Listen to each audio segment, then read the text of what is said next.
보령이 최근 항암제 사업 부문에서 적극 추진 중인 LBA 전략의 일환인데요. 이미 시장 경쟁력을 갖춘 약물을 기반으로 단기간에 매출을 키울 수 있다는 장점이 있죠. 이와 함께 최근 R&D 조직 개편도 단행했습니다. 혁신신약센터와 산하 OI팀을 폐지하고 온코커머셜 지원실을 신설했는데요. 온코커머셜 지원실은 기존 온코본부와 함께 보령의 항암제 영업 마케팅 사업을 지원할 예정입니다.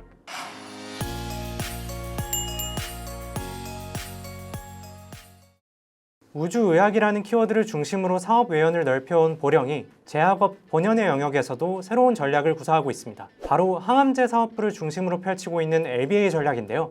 글로벌 제약사로부터 오리지널 의약품의 판권을 인수해 자사 생산 체계로 전환하는 방식입니다. 보령은 항암제 사업 강화를 위해 온코본부 중심 조직 재편도 이어가고 있습니다. 최근에는 혁신신약센터를 없애고 온코커머셜 지원실을 신설했는데요. 외부 투자나 초기 신약 도입보다 내부 R&D에 집중하려는 기조가 엿보입니다.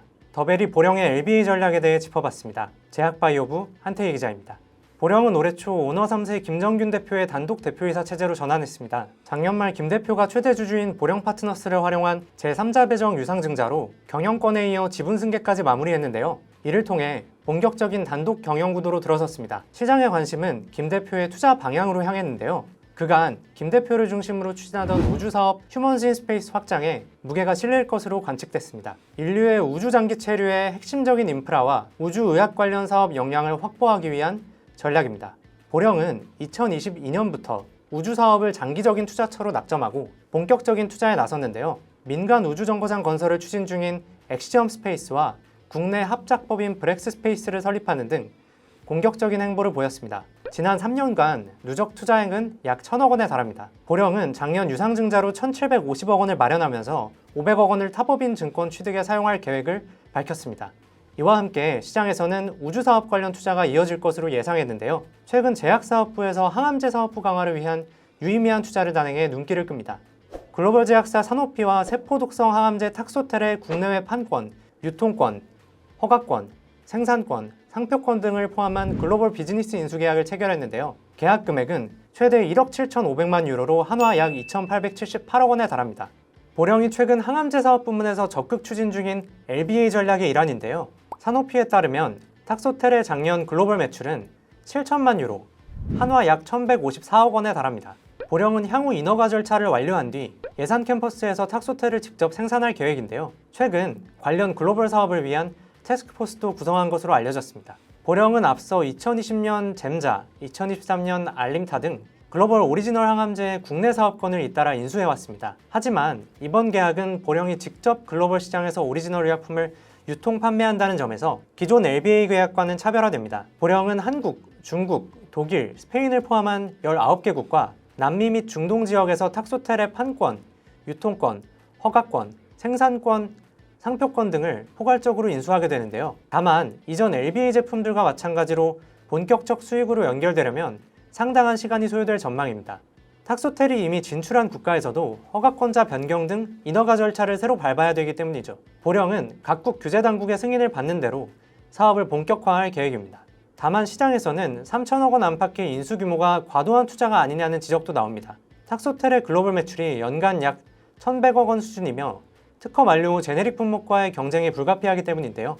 보령은 탁소텔 그 자체보다도 후속 제형 개발과 병용 전략, 새로운 적응증 연구를 통해 매출을 단계적으로 끌어올리겠다는 방침입니다. 보령은 2020년 인수한 잼자의 국내 매출을 2019년 142억 원에서 작년 194억 원, 2023년 인수한 알림타의 매출을 200억 원대에서 작년 기준 321억 원까지 확대한 경험이 있습니다. 이번 LBA 전략이 실제 수익성 확보로 연결될지도 관전 포인트입니다. 보령은 위탁 생산이 아닌 자체 생산 내재화로 비용을 절감해 원가 경쟁력을 확보한다는 전략을 세웠습니다. 보령이 최근 항암제 CDMO 사업을 본격화한 점도 주목됩니다. 한때 조단위 매출을 올렸던 블록버스터 탁소텔을 기반으로 사업 확대를 위한 교두보를 마련하겠다는 계산인데요. 보령의 예산 캠퍼스 내 세포독성 항암 주사제 생산시설은 2023년 유럽 의약품청으로부터 EU GMP 인증을 획득했습니다. 이를 바탕으로 작년에는 대만 제약사 로터스와 오리지널 항암제 수탁 생산 계약을 체결하기도 했습니다. LBA 전략은 보령의 항암제 제조 역량을 입증하는 또 다른 계기가 될 전망인데요. 이를 통해 글로벌 시장 신뢰도를 높이고 CDMO 사업을 통한 매출 성장까지 염두에 둔 셈이죠. 보령의 승부수가 실제 사업 성과로 이어질 수 있을지는 향후 추이를 지켜봐야 할 듯합니다. 한편 보령은 이와 함께 최근 R&D 조직 개편도 단행했습니다. 혁신신약센터와 산하 OI팀을 폐지하고 온코커머셜 지원실을 신설했는데요. 온코커머셜 지원실은 기존 온코본부와 함께 보령의 항암제 영업 마케팅 사업을 지원할 예정입니다.